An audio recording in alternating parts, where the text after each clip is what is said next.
Hola amigos, hoy vamos a hacer el examen de matemáticas aplicadas a las ciencias sociales propuesto en la convocatoria ordinaria de junio del 2021 en Cantabria para el acceso a la universidad. El primer ejercicio dice lo siguiente: un museo ofrece entradas con tarifas distintas de adulto, niño y jubilado. La suma de las tarifas de adulto y jubilado es 5 veces la tarifa de niño. Además, se sabe que un grupo de 5 adultos, 3 niños y 3 jubilados han pagado 222 euros y otro grupo de 3 adultos, 2 niños y 4 jubilados 168 euros. Bien, apartado A: plantear el sistema de ecuaciones que permite calcular las tres tarifas. Bueno, si queremos calcular las tres tarifas, lo primero que tenemos que hacer es designar las incógnitas. Por este orden voy a llamar X a la tarifa de adulto, Y a la de niño y Z a la de jubilado. Una vez que ya tengo designadas las tres incógnitas, me dicen que la suma de las tarifas de adulto y jubilado, es decir, Y de adulto y jubilado, es decir, X más Z, es 5 veces la tarifa de niño. Es 5i, es decir, x más z igual a 5i. Esa sería la primera ecuación. La siguiente me dice que se sabe que un grupo de 5 adultos, 3 niños y 3 jubilados han pagado 222. Por lo tanto, 5 adultos han pagado 5x, 3 niños 3y y 3 jubilados 3z. Así que 5x más 3y más 3z es igual a 222. Esa sería la siguiente ecuación. Y la tercera y última, pues lo mismo, pero ahora con un grupo de 3 adultos, 2 niños y 4 jubilados que han pagado 168. Es decir, que 3x más 2y más 4z igual a 168. Estas tres ecuaciones ahora las ordenamos en el orden X, Y y Z y las simplificamos, si es posible, que en este caso ya están simplificadas, no se pueden simplificar más, y me queda un sistema de tres ecuaciones con tres incógnitas que aquí aparece reflejado, con las ecuaciones ya ordenadas e igualadas a los términos independientes que corresponden. Y simplemente se trata de resolver esta ecuación. Vamos a resolverla por el método de Gauss. Escribimos la matriz ampliada del sistema, y lo que vamos a hacer por el método de Gauss es hacer triangular superior la matriz principal, la matriz formada por las tres primeras columnas, para lo cual vamos a hacer ceros por debajo de la diagonal. Vamos a hacer ceros en el 5, en el 3 y en el 2. Empezamos con la primera fila, con la primera columna, para hacer ceros en el 5 y en el 3. Para ello vamos a utilizar la primera fila. ¿Cómo? Pues bien, a la segunda fila, que tiene un 5 aquí, para anularla, para obtener un 0, vamos a tener que sumarle menos 5, y ese menos 5 lo sacamos de menos 5 multiplicado por la primera fila, porque aquí hay un 1, es decir, que si a la segunda fila la multiplico, le sumo menos 5 por la primera, obtendré un 0 aquí. Para hacer un 0 en el 3, pues si a la tercera fila le sumo menos 3 por la primera, obtendré un 0 en donde está el 3. Así que las dos operaciones elementales que tenemos que hacer son fila 2 menos 5 fila 1 y fila 3 menos 3 fila 1. Aquí está indicado. Entonces obtenemos esta matriz. Bueno, el procedimiento ya sabéis cómo se hace. Empezamos con el fila 2 menos 5 fila 1, sería 5 menos 5 por 1, 0. 3 menos 5 por menos 5 es 3 más 25, sería 28. Aquí aparece el 28. 3 menos 5 por 1, 3 menos 5, menos 2. Y 222 menos 5 por 0, 222. Y para la tercera fila, 3 menos 3 por 1, 0. 2 menos 3 por menos 5 es 2 más 15, 17. 4 menos 3 por 1, 4 menos 3, 1. Y 168 menos 3 por 0, 168. Bueno, lo tenemos aquí. Y ahora, para eliminar, ahora me falta hacer un 0 en el 17. Entonces ahora tengo que bajarme a la segunda fila, utilizarla como pivote, como referencia. Para ello, como 28 y 17 son primos entre sí, lo que vamos a hacer es multiplicar la tercera por 28, la tercera fila por 28, la segunda por 17 y restarlas. Entonces lo que hacemos es 28 por f sub 3, 17 por f sub 2 y la resto. De esa manera obtengo aquí el mismo elemento y me aparece 17 por 28 menos 28 por 17, 0. Se anularía ese 17. Así que ahora la que modificamos es la tercera fila, quedándome 0 aquí. Y el 62 de dónde sale, pues f de 3 por 28 sería 28 por 1, 28, 28 más 2 por 17, 28 más 34, 28 más 34, 62. Y aquí sería 28 por 168 menos 17 por 222. Hacer esa operación me da 930. Bueno, pues una vez que ya he hecho los ceros por debajo de la diagonal, ahora veo cuáles son las ecuaciones equivalentes a esta matriz. Y me voy a la última fila, que es donde tengo la ecuación más simple, que sería 62z igual a 930. 62z igual a 930. Bueno, aquí que me dice que, me dice que analice la compatibilidad de dicho sistema. Bueno, para estudiar la compatibilidad voy a aplicar el teorema de Roussel y para ello tengo que comparar los rangos de las matrices. Una vez hecho el método de Gauss, el rango de la matriz principal es el número de filas que tiene al menos un elemento distinto de cero. Entonces fijaros que en la matriz principal el número de filas que tiene al menos un elemento distinto de cero es 3, porque la primera fila tiene elementos distintos de cero, la segunda también, y la tercera tiene este 62 que es distinto de cero. Por lo tanto, el rango será 3 para la matriz principal, y para la matriz ampliada es lo mismo, es el número de filas de la ampliada que tenga al menos un elemento distinto de cero. Aquí vemos que las tres filas de la matriz ampliada tienen elementos distintos de cero, con lo cual el rango de la ampliada es 3. ¿Coinciden los rangos y con el número de incógnitas? Sí, entonces por el teorema de Roussel el sistema es compatible determinado. Bien, este sería el apartado B. El apartado C sería resolverlo. Pues lo que os decía, ahora ponemos las ecuaciones equivalentes, que sería 62z igual a 930, la primera. ¿De dónde quito este 4330 que aparece aquí? Esto sí que es... Y me queda que Z... Bueno, no sé de dónde sale este 4330, es un error, obviamente. Es 62Z igual a 930, de donde Z es 930 entre 62. Esto sí es correcto. 930 entre 62 es 15. Aquí hay, repito, un error, aquí es 930. Pasamos ahora, una vez que ya tengo Z calculado, pasamos a la siguiente ecuación, que es 28i menos 2z igual a 222. Sustituyo z por 15 y queda 28i menos 30 igual a 222. 28i menos 30 igual a 222, de donde 28i es igual a 252 e i es 252 entre 28, que es igual a 9.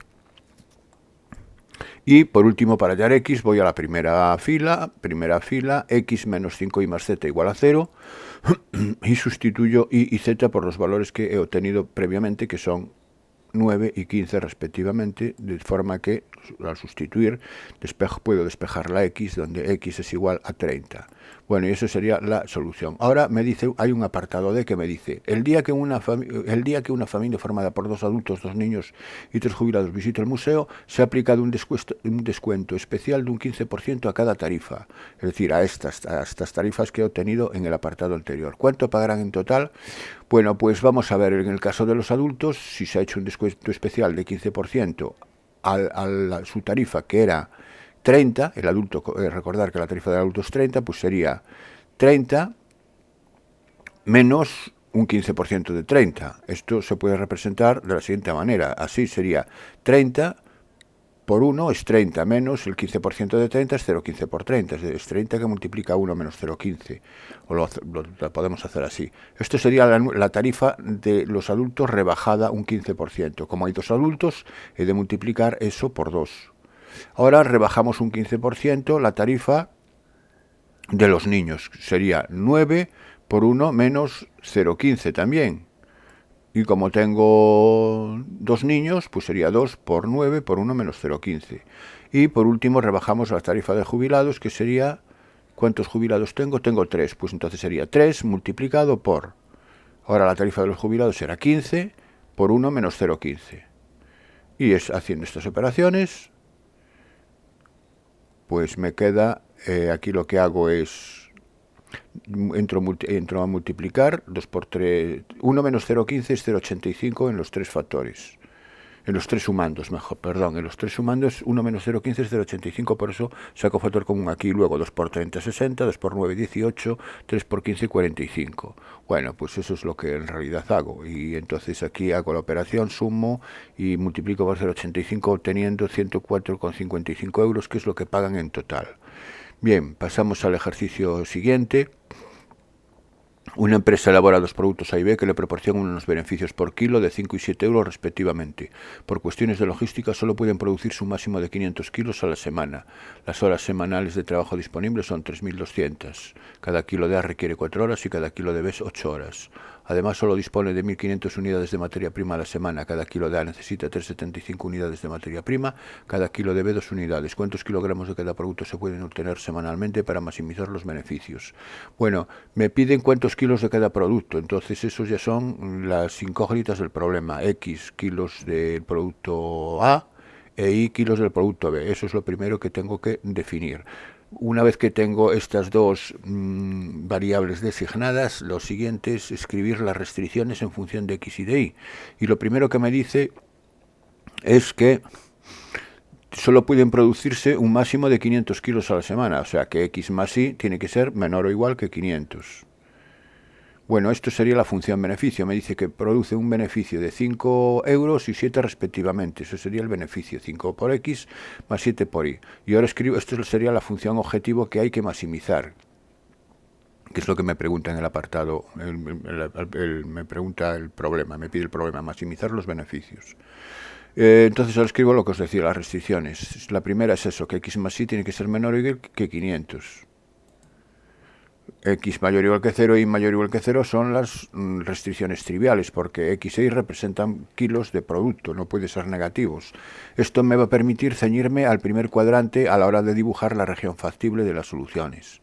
Bien, X más Y menor o igual que 500. Sí, siguiente, las horas semanales disponibles son 3.200. Ahora bien, me dice que A requiere 4 horas, como hago X kilos de A, por kilo, 4 horas por kilo, ¿no? Entonces, como hago X kilos de A, sería 4X.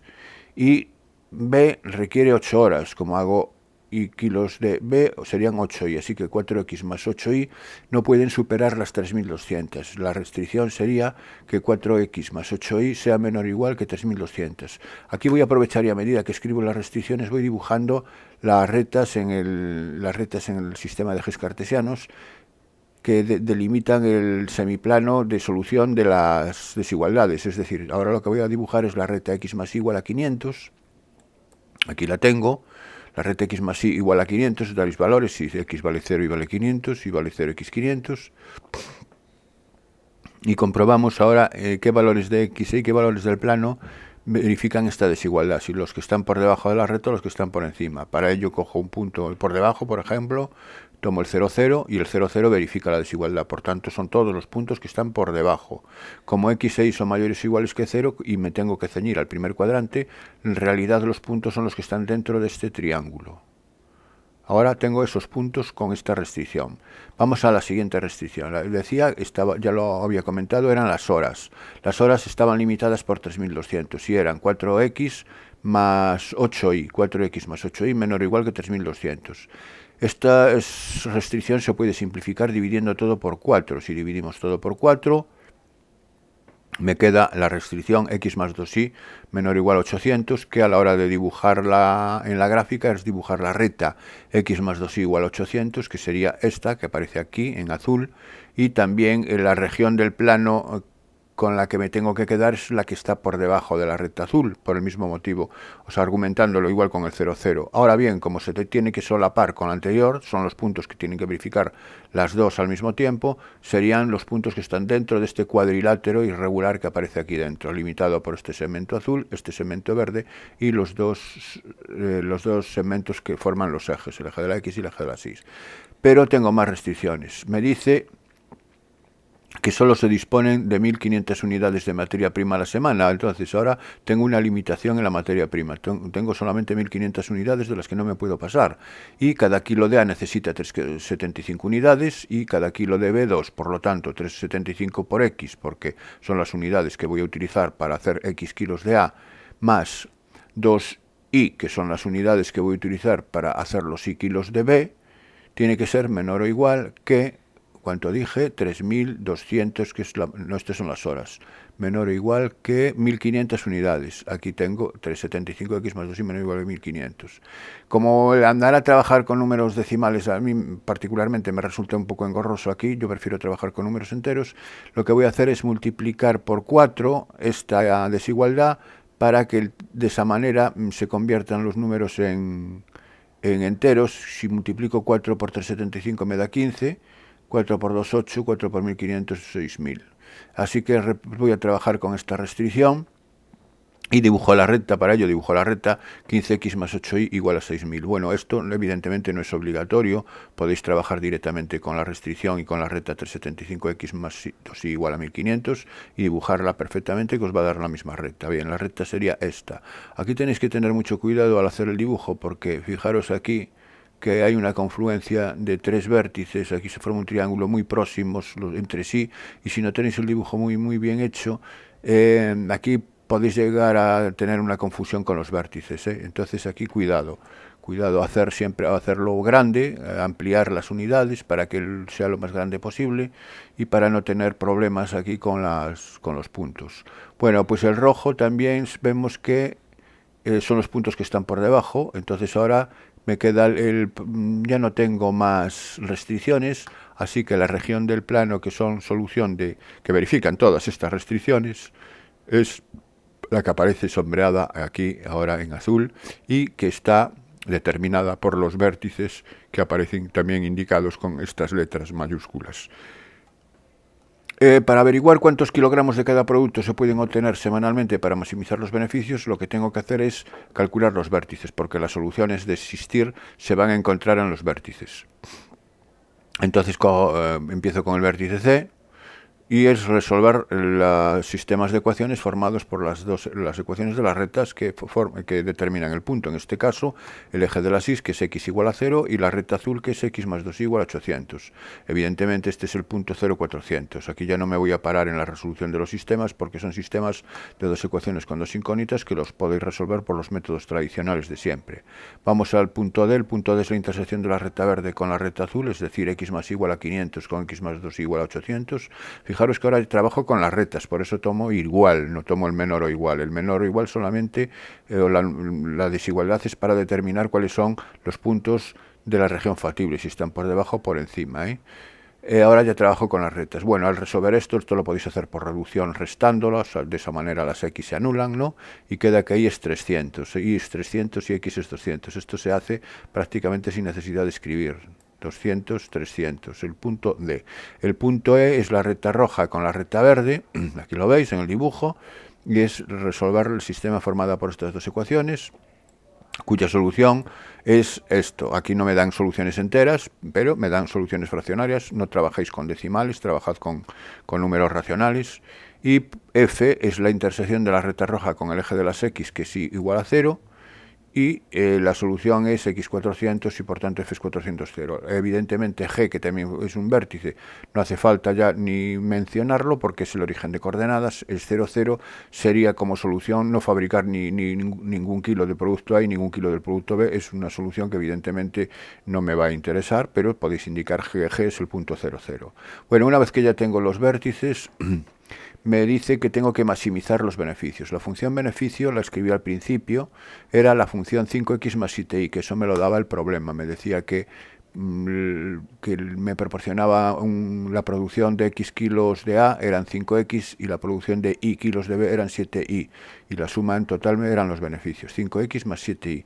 Y ahora, como la solución se va a encontrar en uno de estos vértices, es sustituir x e y por las coordenadas de dichos vértices. Entonces empiezo con el punto C primero y resulta que el punto C, al sustituir en la x por 0 y la y por 400, me da 2.800 euros, es decir, 5 por 0 más 7 por 400, 2.800. Ahora hago lo mismo para el punto D. Sería 5 por 200 más 7 por 300. Bien, 5 por 200 más 7 por 300 son 3.100. Ahora el punto E, que era el punto que tenía estas fracciones, si multiplico 2.000 séptimos por 5 más 7 por 1.500 séptimos, me da esta cantidad que aparece aquí reflejada, 2.928,57. Y por último sustituyo la función beneficio en f, que es 400, que me va a dar 2.000 euros. Evidentemente, si lo sustituyo en g, que era 0, 0, me va a dar beneficio 0. Si no fabrico nada, evidentemente el beneficio es 0. Y como tengo que ver cuál me hace el beneficio máximo, pues parece ser, aquí, no, parece ser no, sino que es el punto 200, 300, donde se produce un beneficio de 3.100 euros. Bueno, entonces, conclusión. ¿Cuántos kilogramos de cada producto se pueden obtener semanalmente para maximizar los beneficios? Pues serían 200 kilos del producto A y 300 kilos del producto B, produciéndose unos beneficios de 3.100 euros. Bueno, pues una vez que ya tengo resuelto el ejercicio de programación lineal, vamos al ejercicio número 3, que me dice así, me dan una función que es un cociente de polinomios y me pregunta en qué puntos es discontinua. Bueno, evidentemente un cociente de polinomios, como son el numerador no tiene ningún problema con respecto a la continuidad, es 3x menos 15, está definido para todos los r's, para todo número real. Pero el denominador también está definido en principio por sí solo para todo número real, pero al estar dividiendo, el problema es cuando se anula. Es decir, en un cociente de polinomios, la función no es continua en los puntos que no están en el dominio. ¿Por qué? Bueno, la razón es muy sencilla. Para recordar que una función es continua en un punto cuando su imagen coincide con el límite de dicha función cuando x tiende a dicho punto. Si yo estoy diciendo que su imagen coincide con lo que sea, tendrá que existir su imagen. Los puntos que no están en el dominio no tienen imagen, por lo tanto la imagen no existe. Si la imagen no existe, la función no puede ser continua ya por definición, ¿no? Entonces, vamos a ver dónde la función no es continua. La función no es continua, repito, en los puntos que no están en el dominio, que son los que anulan el denominador. Así que resolver la ecuación donde el denominador se anula, y si la resolvemos, ya no me paro en... Bueno, aquí divido todo por 4 para hacerla más simple, y al resolverla me da como soluciones menos 6 y 5. Son las dos soluciones. Entonces, ¿en qué puntos es discontinua? En x igual a 5 y en x igual a menos 6. Eso sería la respuesta al apartado A.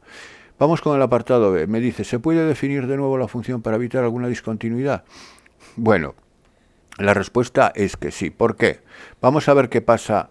Sabemos que no existe la imagen del 5 porque me da 0 partido por 0 y no me existe la imagen del menos 6 porque me da menos 33 partido por 0. Eso es un infinito en límites y por tanto como imagen no existe, ¿no? Entonces, ¿cuánto vale el límite cuando x tiende a 5? El límite cuando x tiende a 5 de la función es 0 partido por 0, porque fijaros, me queda 3 por 5, 15, menos 15, 0 en el numerador, y en el denominador para x igual a 5 se anula, me queda 0 partido por 0. Es una indeterminación. Para resolverla, aquí, cuando es un cociente de polinomios, lo que hacíamos era sacar factor común, factorizarlos y sacar factor común, ¿no? Pues aquí voy a factorizar. ¿Cómo factorizo 3x menos 15? Pues sacando factor común el 3. Si saco factor común el 3, me queda 3 por x menos 5. Y si factorizo el denominador, que es un polinomio de grado 2, es 4 por x menos 5 y por x más 6, ¿no? Que son sus raíces.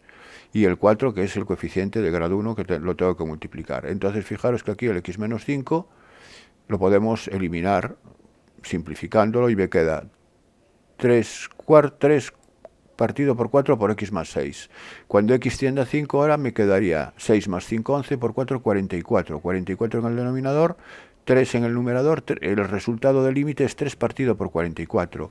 Como una función es continua en un punto cuando la imagen coincide con el límite, si yo hago que f de 5 lo defino como 3 partido por 44, estoy haciendo que la imagen en 5 coincide con el límite cuando x tiende a 5. Por lo tanto, de esa manera evito la discontinuidad en x igual a 5. Si defino, repito, f de x igual, la función igual para x distinto de 5, pero para x igual a 5 la defino como 3 partido por 44, en 5 la función es continua. Lo acabo de hacer continua, aquí lo veis. Esto por eso en 5, primero, ¿qué tipos de discontinuidades son? En 5 y en menos 6. En 5 era una discontinuidad evitable. En menos 6 va a haber una discontinuidad de tipo de salto infinito, ¿eh? Y ahora me dice, calcular, bueno, perdón, en 5 dije que se evita la discontinuidad, en menos 6 no la puedo evitar, porque el límite cuando x tiende a menos 6 me va a dar infinito, entonces no lo puedo identificar con ninguna imagen, no puedo decir que f de menos 6 es igual a menos infinito, porque menos infinito no es o infinito no es un número real, ¿no? Bueno, y ahora me dice, calcula los dos límites laterales en x igual a menos 6, bien, pues vamos allá. El límite cuando x tiende a menos 6 por la izquierda, me piden los límites laterales, sustituyo x por 6, por menos 6, menos 18, menos 15, menos 33, y aquí al sustituirlo por menos 6 me da 0. Entonces esto es un infinito, puede ser positivo o negativo, puede ser más infinito o menos infinito, eso lo veremos luego. En principio es infinito, y cuando tiende a menos 6 por la derecha también me da lo mismo, es decir, que me va a dar sendos infinitos. Ahora lo que quiero ver es si son más o si son menos infinito, que es realmente lo que me pide que interprete gráficamente lo que ocurre en torno a dicho valor, que es lo que ocurre en torno a menos 6. Si por la izquierda va hacia más infinito, hacia arriba la gráfica, o se va hacia menos infinito, hacia abajo la gráfica. Bueno, pues entonces aquí el argumento yo voy a argumentarlo de la siguiente manera. Fijaros que los puntos que tengo que sacar del dominio son el 5 y el menos 6. Entonces, en principio, y que son ¿dónde se anula la función? Yo quiero ver el signo de la función ahora, dónde es positivo y dónde es negativo, que es el límite de la función, ¿no? Entonces, a la izquierda de menos 6 quiero saber si la función es positiva o es negativa. Y a la izquierda de menos 6 es en el intervalo menos infinito menos 6. En este intervalo no se anula la función, porque la función se anula en x igual a 5. Si no se anula la función, quiere decir que este intervalo, la función, o es siempre positiva o es siempre negativa. Así que, ¿cómo puedo saber si es siempre positiva o si es siempre negativa? Pues muy fácil. Cojo un punto cualquiera en este intervalo, por ejemplo el menos 7, y lo sustituyo en la función. Y resulta que al sustituir el menos 7 en la función me da menos 3/4, me da negativo. Eso quiere decir que a la izquierda de menos 6 la función es negativa. Si a la izquierda de menos 6 la función es negativa, el límite cuando x tiende a 6 por la izquierda es menos infinito, porque la función es negativa y me daba aquí un infinito y por tanto tiene que ser menos infinito. Y ahora vamos a ver a la derecha de 6. A la derecha del 6 no, a la derecha de menos 6. Estoy hablando del punto menos 6. A la derecha del menos 6 tengo, desde el menos 6, ¿cuál es el siguiente punto donde se anula la función? Es en el 5, ¿no? Que además que no está en el dominio. Entonces puedo trabajar a la derecha del menos 6, muy próximo, a la derecha del menos 6 puedo trabajar en el intervalo menos 6, 5. Lo que ocurre a continuación no me preocupa. Entonces, si a la derecha de menos 6 puedo trabajar en el intervalo menos 6, 5, sé que en ese intervalo o la función o es siempre positiva o es siempre negativa. Tomo un punto cualquiera en el intervalo, por ejemplo, el 0 es el más fácil de tomar, aquí puedo tomar el 0 y calculo la imagen en 0. Y la imagen del 0 me da menos 15 en el numerador partido por menos 120 en el denominador. Menos 15 entre menos 120, 15 partido por 120 me da positiva. Eso quiere decir que la función es positiva a la derecha del menos 6. Por lo tanto, este infinito que se obtiene con este límite es un más infinito. Y eso es lo que ocurre en torno a dicho valor. Es decir, que a la izquierda de menos 6 la gráfica se va hacia menos infinito, entonces en menos 6 va a haber una asíntota vertical y a la derecha del menos 6 va a aparecer menos infinito por la izquierda, ¿no? Si se va hacia el menos infinito por la izquierda y por la derecha va a aparecer por el más infinito. Entonces está claro que menos 6 va a ser una asíntota vertical. Bien, eso es lo que ocurre ahí. Se puede comentar el hecho de que x igual a menos 6 es una asíntota vertical. Bien, pasamos al siguiente ejercicio. Me dan una función que es un cociente de polinomios también, y me piden su dominio y los puntos de corte con el eje de las x y el eje de las y en el apartado A. Bueno, su dominio son los puntos donde se anula el denominador, y el denominador es obvio que se anula en x igual a menos 4. Por lo tanto, el dominio es todo r menos el menos 4. Y los puntos de corte con el eje de las x. Con el eje de las x, y es igual a 0. Si es igual a 0, tengo que igualar a 0 la función. Si igualamos a 0 la función, el numerador tiene que ser igual a 0. 3x al cuadrado igual a 0, por tanto x es igual a 0. Y si x es igual a 0, el punto de corte con el eje de las x es el punto 0, 0, que es el punto común también al eje de las y, que va a coincidir con el corte de eje de las y porque es un punto del eje de las y. Así que el corte del eje de las y ya puedo afirmar que es el 0, 0 también. Es el 0, 0, que es común a los dos. Bien, ya tengo el apartado A resuelto, vamos con las asíntotas. Las asíntotas verticales. En primer lugar, los puntos candidatos a ser asíntotas verticales son los puntos que no están en el dominio. En este caso, la única candidatura a que haya una asíntota vertical es que sea x igual a menos 4. Para ello hay que comprobar que el límite cuando x tiende a menos 4 de la función es infinito. ¿Y lo es? Pues sí, porque si x tiende a menos 4, me queda 48 partido por 0 igual a infinito. Así que x igual a menos 4 es infinito. X igual a menos 4 es una asíntota vertical. Alguien puede decir, pero si anulan el denominador, son siempre asíntotas verticales los puntos que no están en el dominio. Pues no siempre, porque en vez de darme 48 partido por 0 me da 0 partido por 0, ya no sería infinito, sería una indeterminación y puede que no me dé infinito el límite, por lo tanto no siempre son asíntotas verticales, por lo cual hay que comprobarlo, Entonces, en este caso, sí es una asíntota vertical. Vamos con las asíntotas horizontales. Para hallar las asíntotas horizontales hay que hallar el límite cuando x tiende a infinito de la función. Y el límite cuando x tiende a infinito de la función, en este caso, es 3. ¿Por qué? Porque es un cociente de polinomios que tienen el mismo grado. Son ambos, tanto el numerador como el denominador, tienen grado 2. Y en este caso, cuando x tiende a infinito, el límite es el cociente entre los coeficientes de mayor grado. El coeficiente de grado 2 en el numerador es 3 y el coeficiente de grado 2 en el denominador, si desarrollamos el cuadrado del binomio, es 1. Quedaría 3 entre 1, 3. Bueno, pues si me da un número real, tenemos ya que esto es una asíntota horizontal. La asíntota es y igual a 3, es asíntota horizontal. Asíntotas oblicuas puedo afirmar que no existen, porque si intento calcular la asíntota oblicua con las fórmulas, la pendiente de una supuesta asíntota oblicua, en este caso me va a dar 0, si la pendiente es 0, al final me va a dar una asíntota horizontal. La oblicua va a coincidir con igual a 3, así que ya no la hago. Puedo afirmar que no, si tiene verticales y horizontales un cociente de polinomios, no tiene asíntotas oblicuas. Vamos con el apartado C, intervalos de crecimiento y decrecimiento. Para hallar el crecimiento y decrecimiento necesito la derivada, porque el crecimiento y decrecimiento se caracteriza por el signo de la derivada. Entonces, la derivada de este cociente, de esta función, es derivada del numerador, es un cociente, aplico la regla, derivada del numerador 6x, por el denominador sin derivar, x más 4 al cuadrado, menos la derivada del denominador, que es 2 por x más 4, por el numerador sin derivar, que es 3x cuadrado, partido todo ello por el denominador al cuadrado, que es x más 4 al cuadrado, será x más 4 a la cuarta.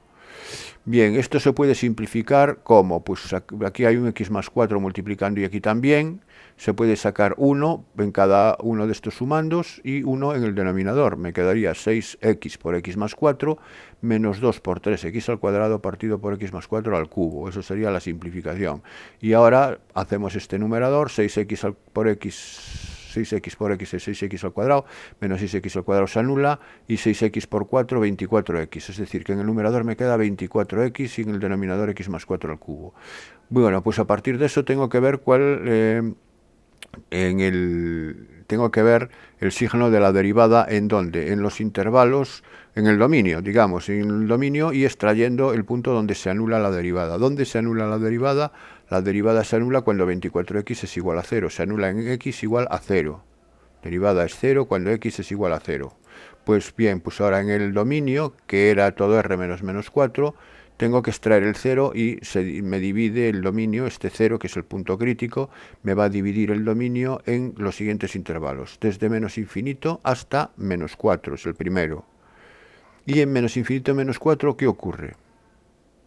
Tengo que estudiar el signo de la derivada, para lo cual, bueno, sigo con el siguiente intervalo. El siguiente intervalo sería desde menos 4 hasta 0.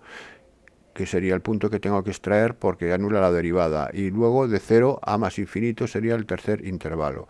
En estos tres intervalos, repito, tengo que estudiar el signo de la derivada, y para estudiar el signo de la derivada aquí cojo un punto cualquiera y lo sustituyo en la derivada y observo que si me da positivo o negativo. Por ejemplo, tomo el menos 5 y calculo f' de menos 5, y f' de menos 5 es menos 5 por 24, voy a dar un valor negativo. 24 por menos 5 es negativo, y menos 5 más 4 es menos 1, menos 1 al cubo negativo, negativo entre negativo positivo, así que f' menos 5 es positivo, lo cual quiere decir que la función es creciente en ese intervalo. Entre menos 4 y 0, pues entre menos 4 y 0 un punto fácil de sustituir es el menos 1. 24 por menos 1 negativo, menos 1 más 4 positivo al cubo, positivo, negativo entre positivo, negativo, así que f' de menos 1 es negativo, con lo cual la función es decreciente. Y entre 0 más infinito tomo el 1, pues si sustituyo el 1 en la derivada queda 24 entre 5 al cubo, que es positivo, y eso me indica que la función es creciente. Así que, ¿cuáles son los intervalos de crecimiento y decrecimiento? Y aquí los tengo ya. Crece de menos infinito a menos 4, unión desde 0 hasta más infinito, y decrece menos 4, 0. Y ahora me piden los extremos relativos. Los extremos relativos es donde la función cambia de creciente a decreciente o de decreciente a creciente. ¿Y dónde cambia? Aquí cambia en el menos 4, pero aquí cuidado, el menos 4 no es un extremo porque el menos 4 no está en el dominio, entonces no se puede afirmar que el menos 4 sea extremo, aquí hay que tener cuidado. O sea, los extremos son aquellos puntos donde la función cambia, pero esos puntos donde cambia tienen que estar en el dominio, si no, ahí no hay nada. Y el siguiente cambio es aquí, de decreciente a creciente. Aquí cambia en el 0. El 0 no hay problema, el 0 sí está en el dominio. Por lo tanto, en el 0, si cambia de decreciente, que la función baja, a creciente, que la función sube, hay un mínimo relativo en el x igual a 0. Y el punto completo es el 0, 0, ¿no? Bien, ya tengo entonces los extremos, que solo hay uno. Intervalos de concavidad, convexidad y los puntos de inflexión. Para calcular los intervalos de concavidad y los puntos de inflexión hay que hacer exactamente lo mismo que he hecho ahora aquí para la monotonía con la primera derivada, hacer lo mismo con la segunda derivada. Y la caracterización va a ser que para los positivos, para la segunda derivada positiva, la función ahora va a ser convexa, y para la segunda derivada negativa la función va a ser cóncava. Así que vamos a proceder, tenemos la derivada ya escrita aquí y vamos a hacer la segunda derivada. Y la segunda derivada también es un nuevo cociente, sería derivada del numerador, 24, por el denominador sin derivar, x más 4 al cubo, menos la derivada del denominador, que es 3 más por x más 4 al cuadrado, por el numerador sin derivar, que es 24x, partido por el denominador al cuadrado. El denominador al cuadrado es x más 4 al cubo, al cuadrado es x más 4 a la sexta. ¿Qué se puede simplificar aquí? Pues aquí dos veces x más 4, con 2 veces x más 4 aquí, y 2 veces x más 4 en el denominador, y me queda 24 por x más 4, porque aquí elimino 2 veces, pero me queda 1, que tengo 3. 24 por x más 4, menos 3 por 24x, partido por x más 4 a la sexta. Aquí está. Y ahora me queda 24x por 3 por 24 es 72. 24 menos 72 son 36, ¿no? No, a ver, es 24 más 3 por 22 es menos 2 veces 24, menos 2 veces, son menos 48, menos 48x más 96 me parece que queda, efectivamente, menos 48x más 96 en el numerador, esta operación, partido por x más 4 a la cuarta. Fijaros que el denominador es una potencia par, no es como en el caso de la derivada, que era una potencia impar, y entonces el signo va a depender de la base si es negativa o es positiva. Aquí el signo no va a depender de la base, porque si la potencia es par siempre es positivo. Así que el signo de la segunda derivada va a depender del numerador solamente, de lo que me dé el numerador. Así que el x más 4 a la cuarta ya ni me molesto en hacer las sustituciones, ¿no? Bueno, vemos, para hallar el signo de la segunda derivada hay que ver dónde primero se anula la segunda derivada, y la segunda derivada se anula en menos 48x más 96 igual a 0, en x igual a 2. No lo he escrito, no sé por qué razón. Tengo que calcular el signo de la derivada. Entonces, la derivada se anula cuando el numerador se anula, y el numerador se anula en x igual a 2. Por eso ahora que tengo que extraer del dominio el 2. Entonces los intervalos de concavidad y convexidad serán desde menos infinito hasta menos 4, desde menos 4 hasta 2, este 2 aparece aquí porque es lo que anula el numerador, y de 2 a más infinito. En el caso anterior era el 0, porque era el que anulaba la primera derivada, cuando estudiábamos el crecimiento y el decrecimiento. Ahora aquí es el 2. Bueno, pues nada, para estudiar el signo de la segunda derivada, lo que hago es coger aquí un punto, el menos 5, por ejemplo, y lo evalúo en la segunda derivada. Menos 48 por menos 5 es 240, más 96 da positivo. Así que la segunda derivada es positiva, ahí. Si la segunda derivada es positiva, quiere decir que la función es convexa. en el intervalo menos, en todo el intervalo, en menos infinito, menos 4. Entre menos 4 y 2, entre menos 4 y 2 cojo el 0 y calculo, evalúo la segunda derivada en 0 y me queda 96 aquí. Fijaros que el denominador no lo estoy utilizando porque sé que es siempre positivo, así que aquí me queda 96, que es positivo. La función es convexa también. Y en 2 más infinito, tomo el 3, y el 3 es 3 por 8, 24, 144, negativo más 96 es menos 144 más 96 es negativo, negativo. O sea, segunda derivada aquí negativa, así que función cóncava. Puntos de inflexión. Los puntos de inflexión es donde la función cambia de convexa a cóncava o viceversa. Aquí donde me cambia. Aquí cambia de convexa a cóncava en el 2. ¿Y el 2 está en el dominio? Sí, el 2 está en el dominio. Entonces en el 2 hay un punto de inflexión. En x igual a 2 hay un punto de inflexión. Si queréis calcular la imagen, es sustituirlo, el punto, en la x en la función. Sería 3 por 4, 12, sería 12 en el numerador y en el denominador sería 36. 4 más 2, 6 al cuadrado, 36. 12 partido por 36 es un tercio, si no me equivoco. Eso sería la imagen del punto de inflexión. Aquí lo tengo, completo, el punto de inflexión x igual a 2 y la imagen un tercio. Bueno, y por último me dice que con los datos obtenidos dibuje su gráfica. Bueno, aquí ya no tengo nada que explicar, simplemente es poner la gráfica a la vista de estos resultados, ¿no?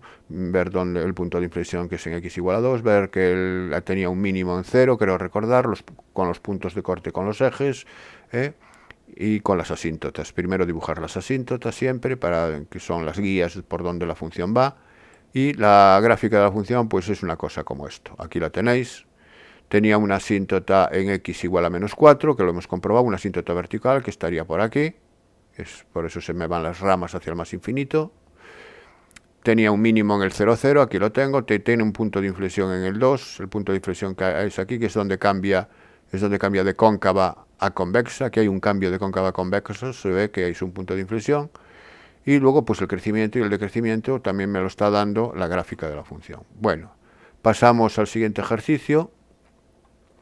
Me dice que se realiza una encuesta a un grupo de 2.000 personas de diferentes edades para conocer sus hábitos de compra por Internet en el último mes. Los datos completos aparecen en la siguiente tabla. Bueno, entonces lo que se estudia aquí, por lo que se ve en la tabla, son las edades, y si ha realizado compra por Internet y si no ha realizado compra por Internet. Y estas son las cantidades. Bueno, esto es una tabla de contingencia ya hecha, con lo cual el problema es inmediato, es muy fácil, porque ahora ¿qué me dice? Elegido una de las... Normalmente estas tablas las tenemos que hacer nosotros a la vista de un enunciado. Como ya está hecha, ahora es simplemente a ver qué suceso me piden y calcular la probabilidad. Se elige una persona al azar de estas 2.000 que están aquí, que son el total, y calcular la probabilidad de que sea mayor de 60 años y haya realizado alguna compra por Internet en el último mes. Bueno, me están pidiendo dos sucesos que se produzcan al mismo tiempo. Eso quiere decir que me están pidiendo una intersección. Me están pidiendo la probabilidad de la intersección del suceso ser mayor de 60 años y que compre por Internet. Eso lo puedo escribir así. Probabilidad. Principio lo escribo así, o si queréis llamarle A, pero eso tenéis que definir previamente, decís el suceso A mayor de 60 años, el suceso B entre 41 y 60, el suceso C tal, bueno, yo ya lo voy a dejar así, probabilidad mayor de 60 años y, aquí pongo el símbolo de la intersección, ha comprado en Internet, pues ¿cuáles son aquí es la regla de Laplace, cuáles son los casos favorables para este suceso? A ver, mayores de 60 años están en esta columna y compra por Internet está en esta fila. Cruzo columna con fila, son los 250 personas que tengo aquí. Estos son los casos favorables. ¿Y los casos posibles? Pues tengo 2.000 personas en total, son 250 entre 2.000. Es así de sencillo. Bueno, pues simplificar esto lo que queráis, o dividirlo, y ya te queda 0,125. Ese es el apartado A. Apartado B, calcular la probabilidad de que su edad esté comprendido entre los 41 y 60 años. Bueno, esto no tiene nada. Con la probabilidad de que esté comprendiendo los 41 y 60 años, la probabilidad de un suceso, que es este, y los casos favorables, ¿cuántas personas están comprendidas entre 41 y 60 años? Pues 532, que son los totales que aparecen aquí. Esos son los casos favorables. Y los casos posibles, 2.000 también. Así que ese suceso me están pidiendo probabilidad que esté comprendido entre 41 y 60, 532 entre 2.000. Esto es una tontería de ejercicio. Y el apartado C. Si sabemos que ha realizado alguna compra por Internet en el último mes, ¿cuál es la probabilidad de que su edad esté comprendida entre 18 y 40? Evidentemente, Aquí me están pidiendo una probabilidad, pero con un conocimiento previo, hay una condición previa, hay un sí condicional aquí. Si sabemos que ha realizado alguna compra por Internet, esa sería la condición. Aquí tenéis que saber que cuando tenemos una probabilidad condicionada, el espacio muestral se reduce a la condición. Es decir, nosotros hasta ahora los casos posibles en los apartados A y B, como eran sucesos simples, digamos, en los casos posibles eran 2000. Porque el espacio muestral eran los 2000 individuos sobre los que estudiábamos. Ahora, al haber una condición previa, el espacio muestral se limita a esa condición. ¿Y la condición qué es? Individuos que han realizado alguna compra por Internet.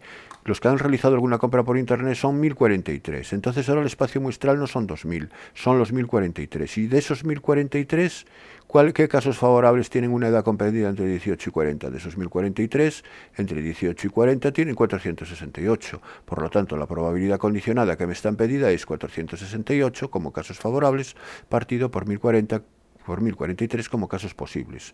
Así que pongo, ¿qué me están pidiendo? Me están pidiendo que la probabilidad de que tenga entre 18 y 40 años condicionado a que ha comprado en Internet. Pues lo que os decía, casos favorables 468, casos posibles ahora 1043. Esa es la diferencia con respecto a una probabilidad que no sea condicionada.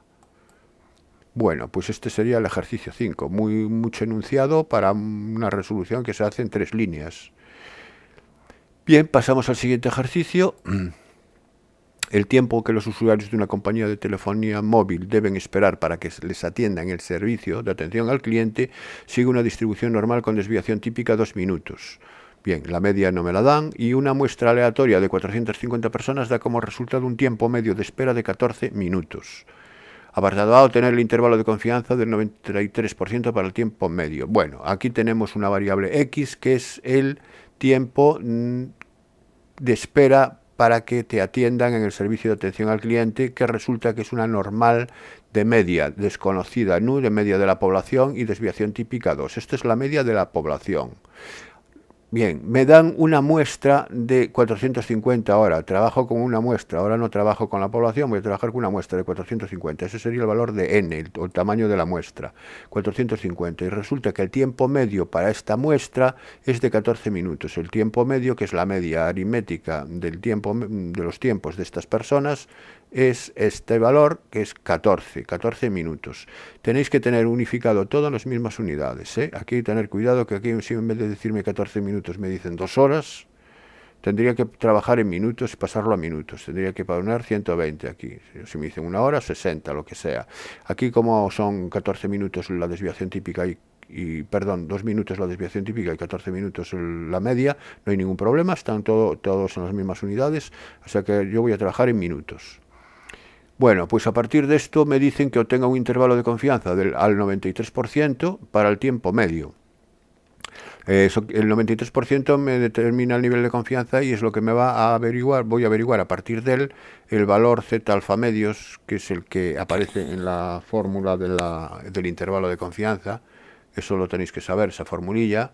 Entonces, el nivel de confianza es 1 menos alfa igual a 0,93. El nivel de confianza siempre se escribe en términos de probabilidad. Si estamos hablando del 93%, la probabilidad es 0,93. A partir de 1 menos alfa 0,93, tengo que calcular 1 menos alfa partido por 2, que es la probabilidad acumulada hacia ese valor característico, hasta ese valor característico Z alfa medios. Para ello despejo alfa, y alfa es 0,07, lo despejo de esta igualdad, ¿no? El resto 1 menos 0,93 es 0,07, divido alfa por 2, 0,035, y resto 1 menos alfa partido por 2, y es 0,965. Este 0,965 es la probabilidad acumulada hasta Z alfa medios. Y entonces, que es, aquí lo tengo, la probabilidad de Z hasta Z de alfa medios es 0,965. Entonces, ¿quién es Z de alfa medios? Pues para ello voy a ver la tabla de la distribución normal, que me da precisamente las probabilidades acumuladas, que en realidad es la función de distribución de la distribución normal. Y tengo que buscar cuál es la probabilidad 0,965. ¿Dónde está 0,965 como probabilidad acumulada? La tengo aquí. Está entre 0,9649 y 0,9656. Bueno, lo que más aproxima es 0,9649. Lo voy a dejar aquí en 0,9649, que es 1,8 en la columna del 1, 1,81. Entonces, Z alfa medios sería 1,81. Bien.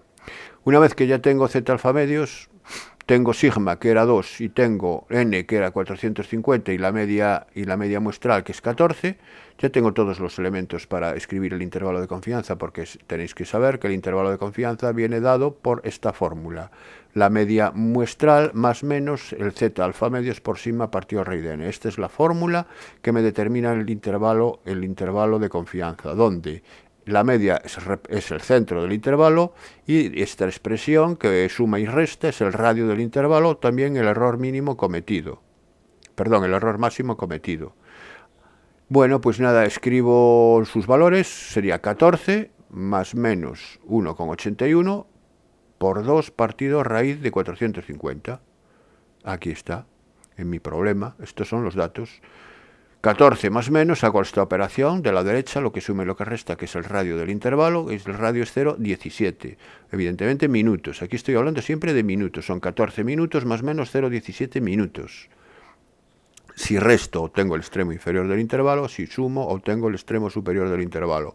Por lo tanto, el intervalo de confianza al 93% para el tiempo medio es el intervalo 13,83 minutos, 14,17 minutos. Aquí dentro se encuentra la media muestral con una confianza, eso del 93%. La media poblacional, la media de la población, porque es un intervalo de confianza para la media de la población. Aquí se encuentra la media de la población, la media NU, a la que le llamamos NU, se encuentra aquí dentro con una confianza del 93%. Bien, apartado B.